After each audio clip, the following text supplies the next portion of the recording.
Hi friends, Pahalgam ದಾಳಿಯ ಪ್ರತೀಕಾರವಾಗಿ Bharat operation ಸಿಂಧೂರ ನಡೆಸಿದೆ. ಪಾಕಿಸ್ತಾನ ಮತ್ತು ಪಾಕ್ ಆಕ್ರಮಿತ ಕಾಶ್ಮೀರದ 9 ಕಡೆಗಳಲ್ಲಿ ಉಗ್ರರ ನೆಲೆಗಳನ್ನು ಧ್ವಂಸ ಮಾಡಿದೆ. ಪಹಲ್ಗಾಮ್ ದಾಳಿಯಲ್ಲಿ ಸಿಂಧೂರ ಅಂದರೆ ಕುಂಕುಮವನ್ನ ಕಳೆದುಕೊಂಡ ಮಹಿಳೆಯರಿಗೆ ಗೌರವ ಸಲ್ಲಿಸಲು ಇದಕ್ಕೆ ಆಪರೇಷನ್ ಸಿಂಧೂರ ಅಂತ ಹೆಸರಿಡಲಾಗಿದೆ. ಹಾಗಾದ್ರೆ ಪಹಲ್ಗಾಮ್ ದಾಳಿಯಲ್ಲಿ ಸಿಂಧೂರ ಅಂದ್ರೆ ಗಂಡನನ್ನ ಕಳೆದುಕೊಂಡವರು ಯಾರು? ಚಿಕ್ಕ ವಯಸ್ಸಿಗೆ ಪತಿಯನ್ನು ಕಳೆದುಕೊಂಡಿದ್ಯಾರು? ಯಾರು ಯಾವ ಕಾರಣಕ್ಕೆ ಪಹಲ್ಗಾಮ್ಗೆ ಹೋಗಿದ್ರು? ಕಂಪ್ಲೀಟ್ ಮಾಹಿತಿಯನ್ನು ಈ ವಿಡಿಯೋದಲ್ಲಿ ಹೇಳ್ತೀವಿ. ಅದಕ್ಕೂ ಮುನ್ನ ನೀವಿನ್ನೂ ನಮ್ಮ ಚಾನಲ್ಗೆ ಸಬ್ಸ್ಕ್ರೈಬ್ ಆಗಿಲ್ಲ ಅಂದ್ರೆ ಈ ಕೂಡಲೇ ಆಗಿ ಪಕ್ಕದ ಬೆಲ್ ಐಕಾನ್ ಮೇಲೆ ಕ್ಲಿಕ್ ಮಾಡಿ. ಸುಜಾತಾ ಭೂಷಣ್. ಕರ್ನಾಟಕ ಮೂಲದ ಸುಜಾತಾ ಭೂಷಣ್ ಪಹಲ್ಗಾಮ್ ದಾಳಿಯಲ್ಲಿ ತಮ್ಮ ಪತಿ ಭರತ್ ಭೂಷಣ್ ರನ್ನು ಕಳೆದುಕೊಂಡಿದ್ದಾರೆ. 35 ವರ್ಷದ ಭಾರತ್ ಭೂಷಣ್ ಸಾಫ್ಟ್ವೇರ್ ಪ್ರೊಫೆಷನಲ್ ಆಗಿದ್ರು. ಇವರು ತಮ್ಮ ಪತ್ನಿ ಸುಜಾತಾ ಮತ್ತು 3 ವರ್ಷದ ಮಗನ ಜೊತೆ ಕಾಶ್ಮೀರ ಪ್ರವಾಸ ಕೈಗೊಂಡಿದ್ರು. ಪಲ್ಲವಿ ರಾವ್. ಕರ್ನಾಟಕದ ಶಿವಮೊಗ್ಗ ಮೂಲದ ಪಲ್ಲವಿ ರಾವ್ ಉಗ್ರ ದಾಳಿಗೆ ಪತಿ ಮಂಜುನಾಥ್ ರನ್ನ ಕಳೆದುಕೊಂಡಿದ್ದಾರೆ. 47 ವರ್ಷದ ಉದ್ಯಮಿ ಮಂಜುನಾಥ್ ರಾವ್ ಪತ್ನಿ ಪಲ್ಲವಿ ಮತ್ತು ಮಗನ ಜೊತೆ ಕಾಶ್ಮೀರಕ್ಕೆ ಪ್ರವಾಸ ಹೋಗಿದ್ರು. ಸೋಹಿನಿ ಅಧಿಕಾರಿ. ಪಶ್ಚಿಮ ಬಂಗಾಳ ಮೂಲದ ಸೋಹಿನಿ ಅಧಿಕಾರಿ ತಮ್ಮ ಪತಿ ಬಿತನ್ ಅಧಿಕಾರಿಯನ್ನ ಕಳ್ಕೊಂಡಿದ್ದಾರೆ. ಫ್ಲೋರಿಡಾದಲ್ಲಿ ಕೆಲಸ ಮಾಡ್ತಿದ್ದ ಬಿತನ್ ರಜೆ ಮೇಲೆ ಊರಿಗೆ ಬಂದಿದ್ರು. ಹೀಗಾಗಿ ಪತ್ನಿ ಸೋಹಿನಿ ಮತ್ತು 3 ವರ್ಷದ ಮಗನ ಜೊತೆ ಕಾಶ್ಮೀರಕ್ಕೆ ಪ್ರವಾಸ ಕೈಗೊಂಡಿದ್ರು. ಸಬರಿ ಗುಹಾ. ಪಹಲ್ಗಾಮ್ ದಾಳಿಯಲ್ಲಿ ಪಶ್ಚಿಮ ಬಂಗಾಳ ಮೂಲದ ಸಬರಿ ಗುಹಾ ತಮ್ಮ ಪತಿ ಸಮೀರ್ ಗುಹಾರನ್ನು ಕಳ್ಕೊಂಡಿದ್ದಾರೆ.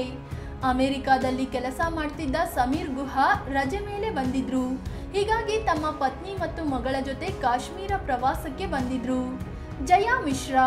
ಪಹಲ್ಗಾಮ್ ಉಗ್ರ ದಾಳಿಯಲ್ಲಿ ಪಶ್ಚಿಮ ಬಂಗಾಳದ ಜಯಾ ಮಿಶ್ರಾ ಪತಿ ಮನೀಶ್ ರಂಜನ್ ರನ್ನ ಕಳ್ಕೊಂಡಿದ್ದಾರೆ. ಮನೀಶ್ ರಂಜನ್ ಮಿಶ್ರಾ ಐಬಿ ಅಧಿಕಾರಿಯಾಗಿ ಕೆಲಸ ಮಾಡ್ತಿದ್ರು. ರಜೆಗೆ ಬಂದಿದ್ದ ಮನೀಶ್ ಪತ್ನಿ ಮತ್ತು 2 ಮಕ್ಕಳ ಜೊತೆ ಜಮ್ಮು ಕಾಶ್ಮೀರದ ವೈಷ್ಣೋದೇವಿ ಮಂದಿರಕ್ಕೆ ಅಂತ ಹೋಗಿದ್ರು. ಜೆನಿಫರ್ ನತಾನಿಯಲ್. ಉಗ್ರ ದಾಳಿಯಲ್ಲಿ ಮಧ್ಯಪ್ರದೇಶದ ಜೆನಿಫರ್ ತಮ್ಮ ಪತಿ ಸುಶೀಲ್ ನತಾನಿಯಲ್ ರನ್ನು ಕಳ್ಕೊಂಡಿದ್ದಾರೆ. 58 ವರ್ಷದ ಸುಶೀಲ್ ನತಾನಿಯಲ್ ತಮ್ಮ ಕುಟುಂಬದ ಜೊತೆ ಈಸ್ಟರ್ ಹಬ್ಬ ಆಚರಿಸಲು ಕಾಶ್ಮೀರಕ್ಕೆ ಹೋಗಿದ್ರು. ಹಿಮಾಂಶಿ ನರ್ವಾಲ್. ಹರಿಯಾಣ ಮೂಲದ ಹಿಮಾಂಶಿ ತಮ್ಮ ಪತಿ ವಿನಯ್ ನರ್ವಾಲ್ ರನ್ನು ಕಳ್ಕೊಂಡಿದ್ದಾರೆ. ನೌಕಾಪಡೆಯಲ್ಲಿ ಕೆಲಸ ಮಾಡ್ತಿದ್ದ 26 ವರ್ಷದ ಲೆಫ್ಟಿನೆಂಟ್ ವಿನಯ್ ನರ್ವಾಲ್ 6 ದಿನಗಳ ಹಿಂದಷ್ಟೇ ಮದುವೆ ಆಗಿದ್ರು. ಹನಿಮೂನ್ಗೆ ಅಂತ ಪತ್ನಿ ಹಿಮಾಂಶಿ ಜೊತೆ ಕಾಶ್ಮೀರಕ್ಕೆ ಹೋಗಿದ್ರು. ಮೋನಿಕಾ ಜೋಶಿ.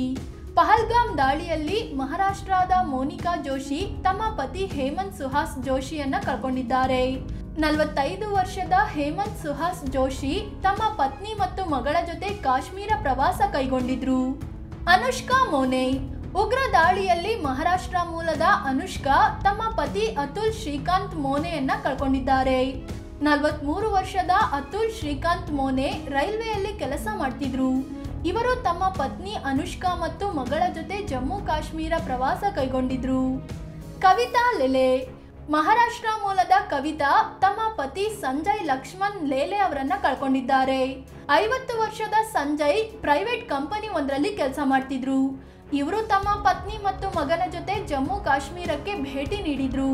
ಅಂದ ಹಾಗೆ ಹೇಮಂತ್, ಸಂಜಯ್ ಲೇಲೆ ಮತ್ತು ಅತುಲ್ ಮೋನೆ ಮೂವರು ಬಾಲ್ಯದ ಸ್ನೇಹಿತರಾಗಿದ್ದು ಮೂವರ ಕುಟುಂಬ ಒಟ್ಟಿಗೆ ಜಮ್ಮು ಕಾಶ್ಮೀರಕ್ಕೆ ಪ್ರವಾಸ ಕೈಗೊಂಡಿತ್ತು. ಉಷಾ ದೇಸಾಲೆ. ಮಹಾರಾಷ್ಟ್ರದ ಉಷಾ ಕೂಡ ಉಗ್ರ ದಾಳಿಯಲ್ಲಿ ಪತಿ ದಿಲೀಪ್ ದೇಸಾಲೆ ಅವರನ್ನ ಕಳ್ಕೊಂಡಿದ್ದಾರೆ. ಸರ್ಕಾರಿ ಕೆಲಸದಿಂದ ನಿವೃತ್ತಿ ಹೊಂದಿದ್ದ 64 ವರ್ಷದ ದಿಲೀಪ್ ದೇಸಾಲೆಗೆ ಕಾಶ್ಮೀರಕ್ಕೆ ಹೋಗೋ ಆಸೆ ಇತ್ತು. ಹೀಗಾಗಿ ಪತ್ನಿ ಮತ್ತು ಕುಟುಂಬದ ಜೊತೆ ಕಾಶ್ಮೀರ ಪ್ರವಾಸ ಕೈಗೊಂಡಿದ್ರು. ಪ್ರಗತಿ ಜಗ್ದಲೆ. ಪಹಲ್ಗಾಮ್ ದಾಳಿಯಲ್ಲಿ ಮಹಾರಾಷ್ಟ್ರ ಮೂಲದ ಪ್ರಗತಿ ತಮ್ಮ ಪತಿ ಸಂತೋಷ್ ಜಗ್ದಲೆ ಅವರನ್ನ ಕಳ್ಕೊಂಡಿದ್ದಾರೆ. 50 ವರ್ಷದ ಸಂತೋಷ್ ಜಗ್ದಲೆ ಇಂಟೀರಿಯರ್ ಡೆಕೋರೇಟರ್ ಆಗಿ ಕೆಲಸ ಮಾಡ್ತಿದ್ರು. ಇವರು ತಮ್ಮ ಪತ್ನಿ ಮತ್ತು ಮಗಳ ಜೊತೆ ಕಾಶ್ಮೀರ ಪ್ರವಾಸ ಕೈಗೊಂಡಿದ್ರು. ಸಂಗೀತ ಗನ್ಬೋತೆ. ಪಹಲ್ಗಾಮ್ ದಾಳಿಯಲ್ಲಿ ಮಹಾರಾಷ್ಟ್ರ ಮೂಲದ ಸಂಗೀತ ತಮ್ಮ ಪತಿ ಕೌಸ್ತುಭ್ ಗನ್ಬೋತೆಯನ್ನು ಕಳ್ಕೊಂಡಿದ್ದಾರೆ. ಪುಣೆಯಲ್ಲಿ ಸ್ನ್ಯಾಕ್ಸ್ ಬಿಸ್ನೆಸ್ ಹೊಂದಿರೋ ಕೌಸ್ತುಭ್ ಸಂತೋಷ್ ಜಗ್ದಲೆಗೆ ಕ್ಲೋಸ್ ಫ್ರೆಂಡ್ ಕೂಡ ಹೌದು. ಸಂತೋಷ್ ಜಗ್ದಲೆ ರೀತಿ ಕೌಸ್ತುಭ್ ಕೂಡ ಪತ್ನಿ ಮಗಳ ಜೊತೆ ಕಾಶ್ಮೀರ ಪ್ರವಾಸಕ್ಕೆ ಹೋಗಿದ್ರು. ಆಯುಷಿ ಉದ್ವಾನಿ. ರಾಜಸ್ಥಾನ ಮೂಲದ ಆಯುಷಿ ಪಹಲ್ಗಾಮ್ ದಾಳಿಯಲ್ಲಿ ತಮ್ಮ ಪತಿ ನೀರಜ್ ಉದ್ವಾನಿಯನ್ನು ಕಳ್ಕೊಂಡಿದ್ದಾರೆ. ಇವರ ಪತಿ ನೀರಜ್ ಉದ್ವಾನಿ ದುಬೈನಲ್ಲಿ ಚಾರ್ಟೆಡ್ ಅಕೌಂಟೆಂಟ್ ಆಗಿ ಕೆಲಸ ಮಾಡ್ತಿದ್ರು. ಇತ್ತೀಚೆಗೆ ರಜೆ ಮೇಲೆ ಬಂದಿದ್ದ ಅವರು ಪತ್ನಿ ಜೊತೆ ಕಾಶ್ಮೀರ ಪ್ರವಾಸ ಕೈಗೊಂಡಿದ್ದರು. ಮದುವೆಯಾಗಿ ಜಸ್ಟ್ 2 ವರ್ಷ ಆಗಿತ್ತು ಅಷ್ಟೇ. ಐಶಾನ್ಯ ದ್ವಿವೇದಿ. ಪಹಲ್ಗಾಮ್ ದಾಳಿಯಲ್ಲಿ ಉತ್ತರ ಪ್ರದೇಶ ಮೂಲದ ಐಶಾನ್ಯ ದ್ವಿವೇದಿ ತಮ್ಮ ಪತಿ ಶುಭಂ ದ್ವಿವೇದಿಯನ್ನ ಕಳ್ಕೊಂಡಿದ್ದಾರೆ. 30 ವರ್ಷದ ಉದ್ಯಮಿ ಶುಭಂ ದ್ವಿವೇದಿ ಇದೇ ವರ್ಷ ಫೆಬ್ರವರಿಯಲ್ಲಿ ಮದುವೆ ಆಗಿದ್ರು. ತಮ್ಮ ಪತ್ನಿ ಮತ್ತು ಕುಟುಂಬದವರ ಜೊತೆ ಕಾಶ್ಮೀರಕ್ಕೆ ಪ್ರವಾಸ ಬಂದಿದ್ರು. ಪ್ರಿಯದರ್ಶಿನಿ ಸತ್ಪತಿ. ಒಡಿಶಾ ಮೂಲದ ಪ್ರಿಯದರ್ಶಿನಿ ತಮ್ಮ ಪತಿ ಪ್ರಶಾಂತ್ ಕುಮಾರ್ ಸತ್ಪತಿಯನ್ನ ಕಳ್ಕೊಂಡಿದ್ದಾರೆ. 41 ವರ್ಷದ ಪ್ರಶಾಂತ್ ಕುಮಾರ್ ಸತ್ಪತಿ ಸರ್ಕಾರಿ ಉದ್ಯೋಗಿಯಾಗಿದ್ರು. 9 ವರ್ಷದ ಮಗ ಮತ್ತು ಪತ್ನಿ ಪ್ರಿಯದರ್ಶಿನಿ ಜೊತೆ ಕಾಶ್ಮೀರ ಪ್ರವಾಸ ಕೈಗೊಂಡಿದ್ರು. ಶೀಲಾ ರಾಮಚಂದ್ರನ್. ಪಹಲ್ಗಾಮ್ ದಾಳಿಯಲ್ಲಿ ಕೇರಳ ಮೂಲದ ಶೀಲಾ ತಮ್ಮ ಪತಿ ರಾಮಚಂದ್ರನ್ರನ್ನ ಕಳ್ಕೊಂಡಿದ್ದಾರೆ. 65 ವರ್ಷದ ಎನ್ ರಾಮಚಂದ್ರನ್ ತಮ್ಮ ಪತ್ನಿ, ಮಗಳು, ಮೊಮ್ಮಕ್ಕಳ ಜೊತೆ ಕಾಶ್ಮೀರಕ್ಕೆ ಪ್ರವಾಸ ಹೋಗಿದ್ರು. ಯುಎಇನಲ್ಲಿ ಕೆಲಸ ಮಾಡ್ತಿದ್ದ ರಾಮಚಂದ್ರನ್ 2 ವರ್ಷಗಳ ಹಿಂದೆ ವಾಪಸ್ ಬಂದಿದ್ರು. ನೇಹಾ ಮಿರಾನಿಯಾ. ಛತ್ತೀಸ್ಗಢ ಮೂಲದ ನೇಹಾ ಮಿರಾನಿಯಾ ಉಗ್ರ ದಾಳಿಯಲ್ಲಿ ತಮ್ಮ ಪತಿ ದಿನೇಶ್ರನ್ನ ಕಳ್ಕೊಂಡಿದ್ದಾರೆ. 42 ವರ್ಷದ ಉದ್ಯಮಿ ದಿನೇಶ್ ಮಿರಾನಿಯಾ ತಮ್ಮ ಪತ್ನಿ ಮತ್ತು 2 ಮಕ್ಕಳ ಜೊತೆ ಕಾಶ್ಮೀರಕ್ಕೆ ಹೋಗಿದ್ರು. ನಾಗಮಣಿ. ಆಂಧ್ರ ಪ್ರದೇಶ ಮೂಲದ ನಾಗಮಣಿ ಪಹಲ್ಗಾಮ್ ದಾಳಿಯಲ್ಲಿ ತಮ್ಮ ಪತಿ ಚಂದ್ರಮೌಳಿಯನ್ನು ಕಳ್ಕೊಂಡಿದ್ದಾರೆ. 68 ವರ್ಷದ ಜೆಎಸ್ ಚಂದ್ರಮೌಳಿ SBI ನಿವೃತ್ತ ಉದ್ಯೋಗಿಯಾಗಿದ್ರು. ತಮ್ಮ ಪತ್ನಿ ಜೊತೆ ಕಾಶ್ಮೀರ ಪ್ರವಾಸ ಕೈಗೊಂಡಿದ್ರು. ಕಾಮಾಕ್ಷಿ ರಾವ್. ಇವರು ಉಗ್ರ ದಾಳಿಯಲ್ಲಿ ತಮ್ಮ ಪತಿ ಸೋಮಿಶೆಟ್ಟಿ ಮಧುಸೂದನ್ ರಾವ್ರನ್ನು ಕಳ್ಕೊಂಡ್ರು. ಆಂಧ್ರ ಪ್ರದೇಶ ಮೂಲದ ಮಧುಸೂದನ್ ರಾವ್ ಬೆಂಗಳೂರಿನಲ್ಲಿ ಟೆಕ್ಕಿಯಾಗಿದ್ರು.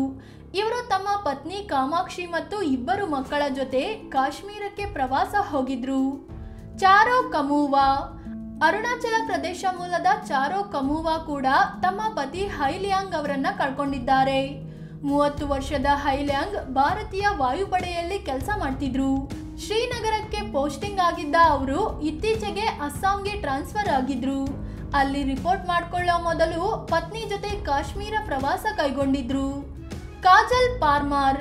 ಪಹಲ್ಗಾಮ್ ದಾಳಿಯಲ್ಲಿ ಗುಜರಾತ್ ಮೂಲದ ಕಾಜಲ್ ಬೆನ್ ಪಾರ್ಮಾರ್ ತಮ್ಮ ಪತಿ ಯತೀಶ್ ಪಾರ್ಮಾರ್ರನ್ನು ಕಳ್ಕೊಂಡಿದ್ದಾರೆ. ಪತಿ ಮಾತ್ರ ಅಲ್ಲ, ಮಗನನ್ನು ಉಗ್ರರು ಬಲಿ ಪಡೆದಿದ್ದಾರೆ. 45 ವರ್ಷದ ಪತಿ ಯತೀಶ್ ಪಾರ್ಮಾರ್ ಮತ್ತು 17 ವರ್ಷದ ಮಗ ಸುಮಿತ್ ಪಾರ್ಮಾರ್ ತಮ್ಮ ಧಾರ್ಮಿಕ ಗುರುಗಳನ್ನ ನೋಡಲು ಜಮ್ಮು ಕಾಶ್ಮೀರಕ್ಕೆ ಹೋಗಿದ್ರು. ಶೀತಲ್ ಕಲಾತಿಯಾ. ಗುಜರಾತ್ ಮೂಲದ ಶೀತಲ್ ಕಲಾತಿಯಾ ಪಹಲ್ಗಾಮ್ ದಾಳಿಯಲ್ಲಿ ಪತಿ ಶೈಲೇಶ್ ಕಲಾತಿಯಾರನ್ನು ಕಳ್ಕೊಂಡಿದ್ದಾರೆ. 44 ವರ್ಷದ ಶೈಲೇಶ್ ಬ್ಯಾಂಕ್ನಲ್ಲಿ ಕೆಲಸ ಮಾಡ್ತಿದ್ರು. ತಮ್ಮ ಪತ್ನಿ, ಮಕ್ಕಳ ಜೊತೆ ಕಾಶ್ಮೀರ ಪ್ರವಾಸ ಕೈಗೊಂಡಿದ್ರು. ಸೈಯದ್ ಆದಿಲ್ ಹುಸೇನ್ ಶಾ ಪತ್ನಿ. ಪಹಲ್ಗಾಮ್ ದಾಳಿಯಲ್ಲಿ ಸೈಯದ್ ಆದಿಲ್ ಹುಸೇನ್ ಶಾ ಪತ್ನಿ ಕೂಡ ವಿಧವೆಯಾಗಿದ್ದಾರೆ. ದಾಳಿ ವೇಳೆ ಇವರ 30 ವರ್ಷದ ಪತಿ ಆದಿಲ್ ಪ್ರವಾಸಿಗರನ್ನ ರಕ್ಷಿಸಲು ಹೋಗಿದ್ರು. ಹೀಗಾಗಿ ಮುಸ್ಲಿಂ ಆದ್ರೂ ಆದಿಲ್ರನ್ನು ಉಗ್ರರು ಬಲಿ ಪಡೆದಿದ್ರು. ಫ್ರೆಂಡ್ಸ್, ಇದು ಪಹಲ್ಗಾಮ್ ದಾಳಿಯಲ್ಲಿ ತಮ್ಮ ಕುಂಕುಮ ಅಂದ್ರೆ ಪತಿಯನ್ನು ಕಳೆದುಕೊಂಡ ಮಹಿಳೆಯರ ಬಗ್ಗೆ ತಿಳಿಸಿಕೊಡುವ ಪ್ರಯತ್ನ. ಹಿಂದೂ ಧರ್ಮದಲ್ಲಿ ಮಹಿಳೆಯರ ಕುಂಕುಮವನ್ನು ಪತಿಗೆ ಹೋಲಿಸಲಾಗುತ್ತೆ. ಪಹಲ್ಗಾಮ್ನಲ್ಲಿ ಉಗ್ರರು ಧರ್ಮ ಕೇಳಿ ಈ ಮಹಿಳೆಯರ ಗಂಡಂದಿರನ್ನು ಮಾತ್ರ ಬಲಿ ಪಡೆದಿದ್ದಾರೆ. ಹೀಗಾಗಿ ಆಪರೇಷನ್ ಸಿಂಧೂರ್ ಅನ್ನೋ ಹೆಸರಲ್ಲಿ ಭಾರತ ಪ್ರತೀಕಾರ ತೀರಿಸಿಕೊಂಡಿದೆ. ಪತಿಯನ್ನು ಕಳೆದುಕೊಂಡ ಭಾರತದ ಮಹಿಳೆಯರಿಗೆ ನ್ಯಾಯ ಕೊಡಿಸಿದೆ. ಈ ಬಗ್ಗೆ ನಿಮಗೇನನ್ಸುತ್ತೆ ಅಂತ ಕಾಮೆಂಟ್ ಮಾಡಿ ಹೇಳಿ. ಅದೇ ರೀತಿ ನೀವಿನ್ನೂ ನಮ್ಮ ಚಾನಲ್ಗೆ ಸಬ್ಸ್ಕ್ರೈಬ್ ಆಗಿಲ್ಲ ಅಂದರೆ ಈ ಕೂಡಲೇ ಆಗಿ ಪಕ್ಕದ ಬೆಲ್ ಐಕಾನ್ ಮೇಲೆ ಕ್ಲಿಕ್ ಮಾಡಿ. ಧನ್ಯವಾದ.